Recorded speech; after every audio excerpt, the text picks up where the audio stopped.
प्यारे दोस्तों, अस्सलाम वालेकुम।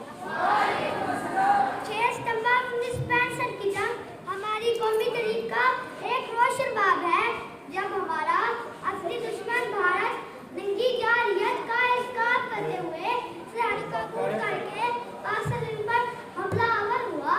6 सितंबर की सुबह जब अहले वतन बेदार हुए तो फजा तोपों और गोलों की गनगन से गूंज रही थी।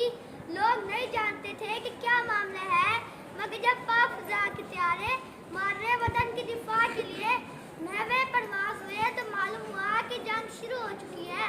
और फिर ए मर्दे मुजाहिद जाग जरा, अब वक्त शहादत है आया, कलमा आ पहुंचा है। बच्चों, जवानों और बूढ़ों में जोश पैदा हुआ। लाहौर के बहादुर जाले रिंदों के साथ महाज़े जान की तरफ कूद पड़े। मादरे वतन की हिफाजत के लिए बगैर हथियारों के महाज़े जान की तरफ कूद पड़ने की मिसाल बड़ी कम तारीख में मिलती है। काफिर है तो शमशीर पे करते हैं भरोसा, मोमिन है तो बेतैयार भी लड़ता है सिपाही। जनाब वाला, हिंदुस्तानी जर्नैलों ने लाहौर की जिम खाना क्लब में चाय पीने का